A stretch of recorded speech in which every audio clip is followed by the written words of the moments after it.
Hello, friends, and welcome to another episode. Today, I want to talk about sherry, in particular about sherry aging, maturity. There are two types of sherry.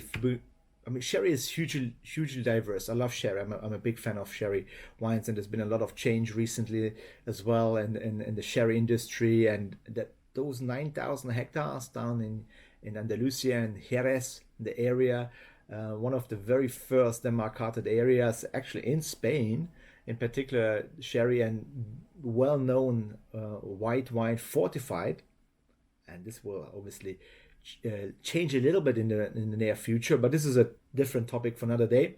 Today, I'm going to talk about sherry and the two big categories when it comes to aging sherry in either a biological form under a floor under a yeast floor, basically Saccharomyces floor, if you want. And the other type of aging is the so-called oxidative aging, where is no floor, no yeast involved in the aging process whatsoever in the barrels by itself. So basically, two types of aging. One is the biological aging, and the other one is the so-called oxidative aging. And if you look at the wines, look, wine number one, this is a sherry, and wine number three, this is a sherry as well. Total different color, right? The first one, kind of a pale straw lemon green, white in a way, straw, very pale in color. And wine number two is definitely brown, oxidative. It is the same way as when you imagine that white wine becomes gradually darker with time as it oxidizes, basically. What happens if you take an apple, you bite in? This is my kind of usual analogy when you talk about white wine and aging, and in particular the color itself.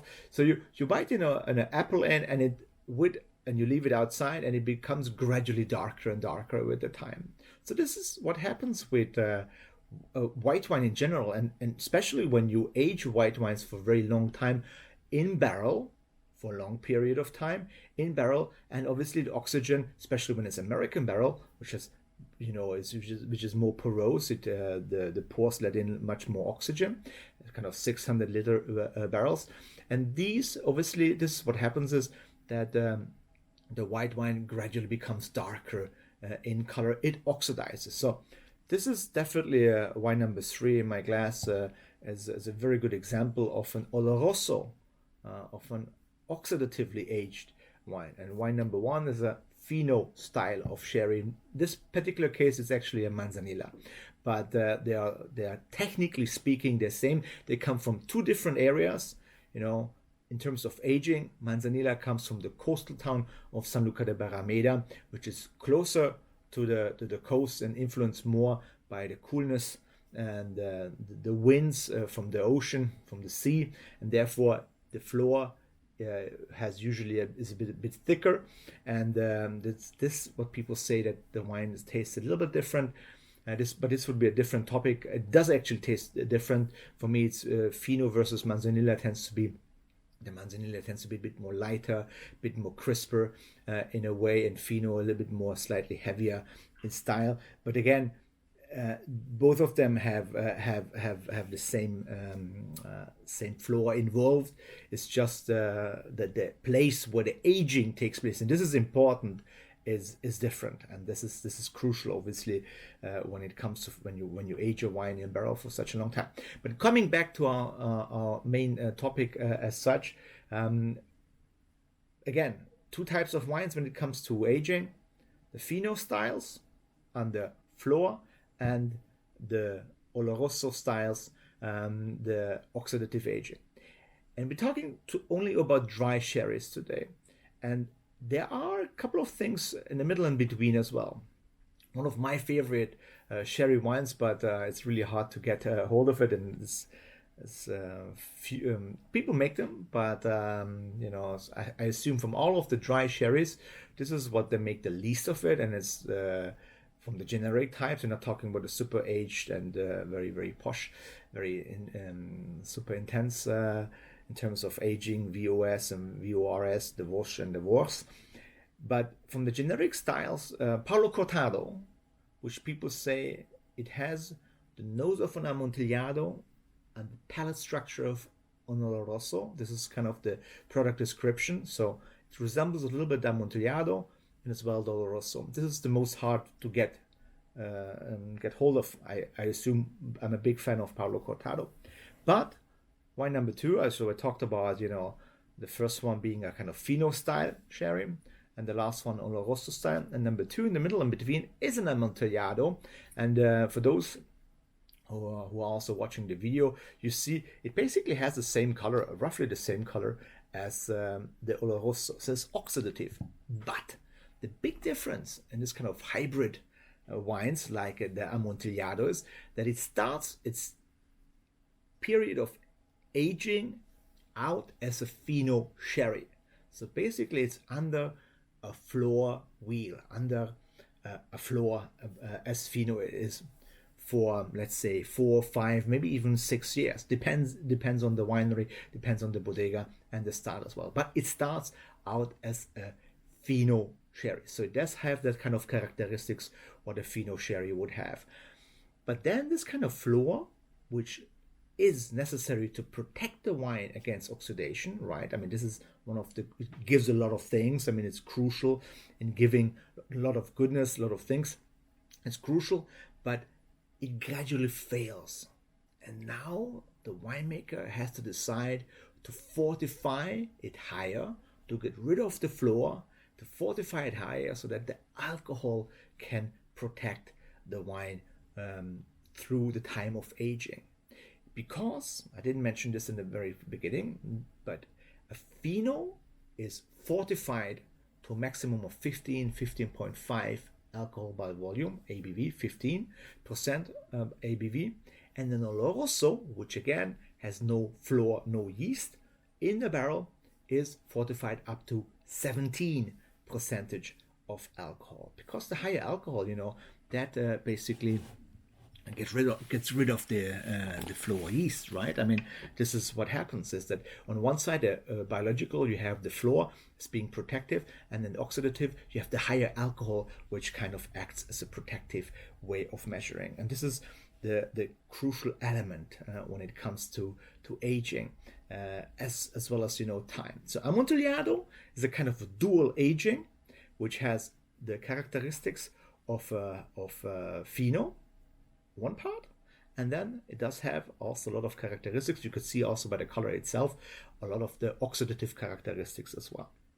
Now, checking out the Manzanilla. For me, the Fino type of wines have that kind of really fresh, almost like a bit of chamomile, citrus, lemon. So I'm not saying that there are primary notes, but of course 2 years minimum of aging is required to call it sherry. But for me, it has that kind of freshness, that floor, chamomile.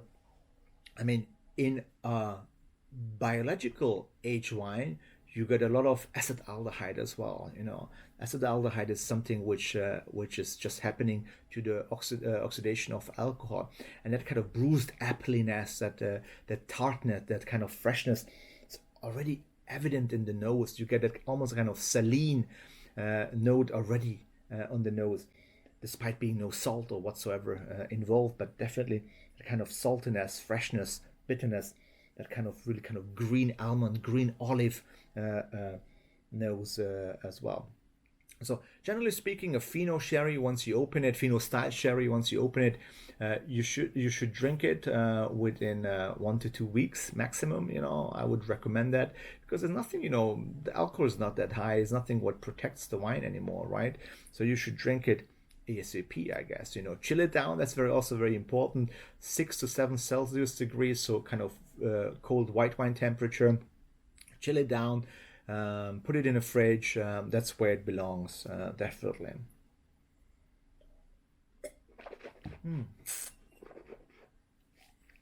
I love those Fino style sherries because they definitely have that kind of quality of being cleansing your palate.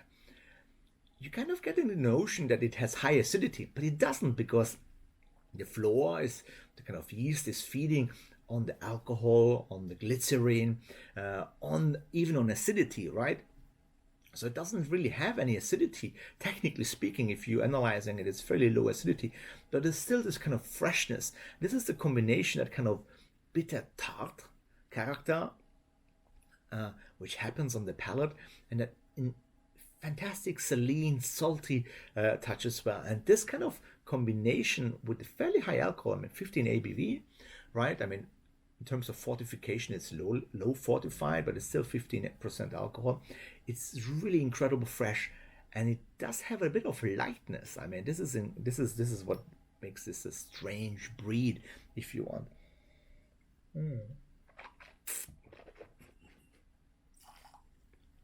Beautiful sharpness, freshness, brightness, that kind of zestiness, this kind of bitter almond combination with that kind of green olive, the herbal character, kind of really saline, salty. It's like you're having salt crust over it. It's really kind of delicate and rich and supple.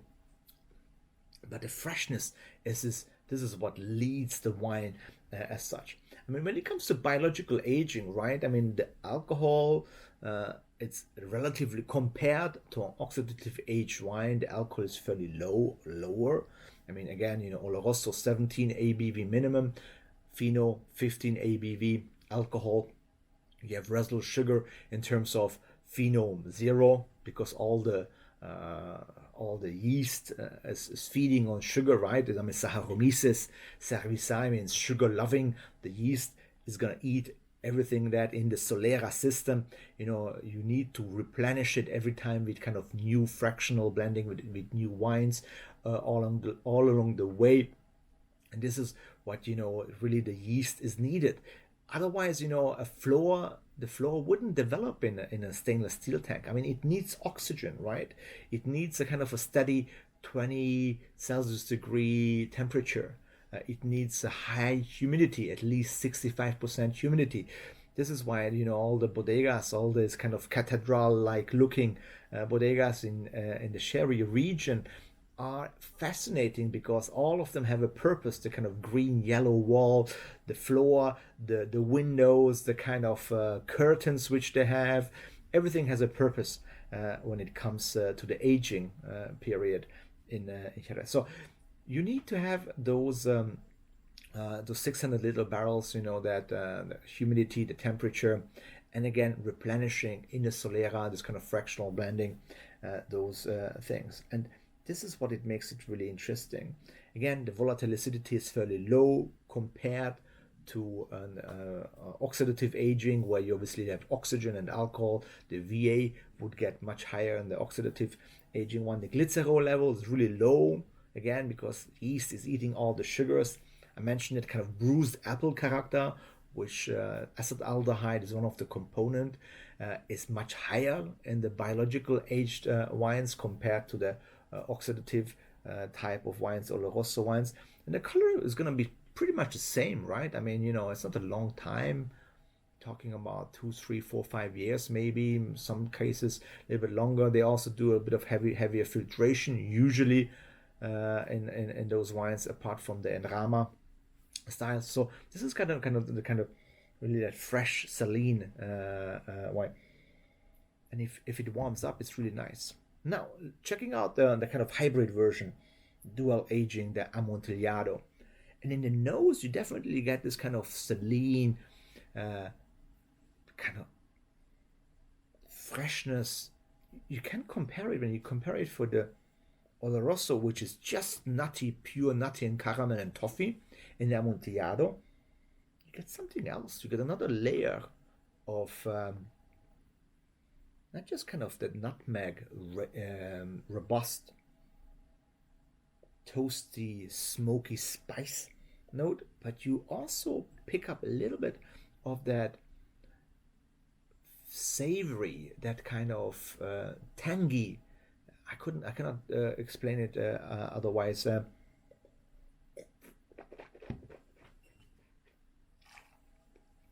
kind of saline, refreshing style.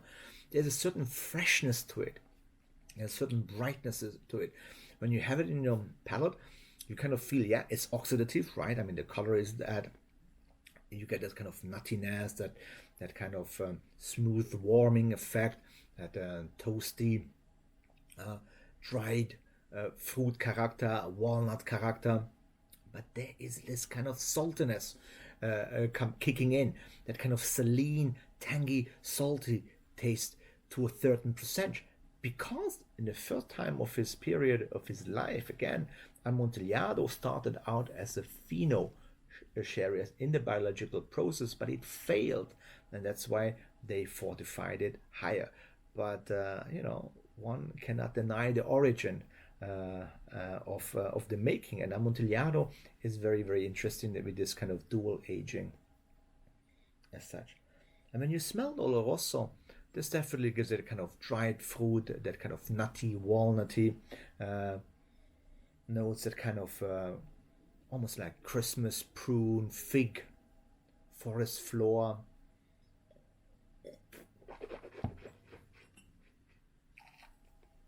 Those kind of caramel, nutty notes. And definitely there's more weight. You still have freshness, but not as much compared to an Amontillado, or obviously to a Fino style of sherry, as in this case our Manzanilla. So there's much more weight. Oloroso is much more intense, more gamey, more rich, more robust. Definitely there. So Amontillado is very interesting as a kind of a hybrid between those two words, because it does share that a little bit of the Fino characteristics with the freshness, and then the weight of Doloroso. So I'm a big fan of the diversity of sherry, because imagine, sherry wine, you could have a dry wine, you can have a sweet wine, 0 grams sugar all the way up to 500 grams sugar with the PX, and we didn't talk about that. You could have a pale color like this and a very thick syrupy color like the PX, and there's a lot of things middle in between. I mean, we talked about the opening and the consumption of the Fino style sherry. I mean, with the oxidative styles, we're a little bit luckier in the way that, once opened it 2-3 months, it's usually fine. I mean, I would probably again put it in the fridge. Just that my idea is that lower temperature hinders the aging a little bit. The deterioration, if you want, once opened, of course. But then again, once you drink it, pull it out of the fridge a little bit earlier, because I think these are more heavy, like acting of some more like heavy white wines, and they would need more temperature compared to the Fino. And we talked about roughly 6 Celsius degree, 6 to 8 Celsius degree. I would go with 13 to 15 maybe. So like a light red wine, or like a full-bodied white wine, that kind of 13, 14 Celsius degree temperature. So somewhere between 12 and 14, let's be simple. That's what I would do. So yeah, you can stick it in the fridge, it ages a bit slower. Again, once opened, you can consume it. I think over a period of several months, it's not going to lose that much freshness. I would probably, obviously, Amontillado drink always quicker than Oloroso in terms of time. But this is what it's fascinating, that the diversity when it comes to Jerez and sherry wines. And we didn't talk about one of my favorites, one Palo Cortado. It's really interesting, and it keeps you going for a long time, because whatever mood you are and whatever food you have, right? I mean, with an Oloroso, I could imagine something really like game, some beef, some grilled meat, and with a Fino, yeah, I mean, just as a palate cleanser, just to kick off with a meal, just 2 sips, right? Just to refresh yourself, or some light ham, some olives, even some artichokes. You could try that out. I mean, I think due to the low acidity and that kind of really fresh saline taste, even artichokes could possibly work. Some vegetable soups and all those things. So think about the weight of the wine, like an Oloroso full-bodied, the Amontillado conveying to the full-bodied Oloroso-like, I mean medium plus full-bodied, and the Fino, despite being 15 ABV, it's kind of light. I mean, it feels kind of really refreshing and light. And again, that's kind of interesting it has a low acidity, but still feels incredible, fresh and bright and zesty, that kind of tanginess, that kind of sharpness, this kind of precision, which is there. I really enjoy that.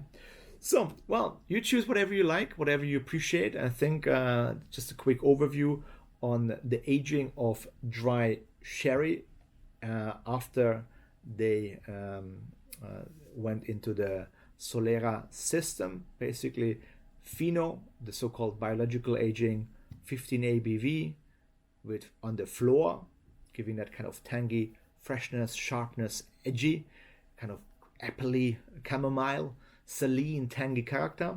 And then on the other side, you have Oloroso, oxidative aging, no floor, higher alcohol, higher ABV. And there is the guy in the middle, Amontillado, the failed Fino,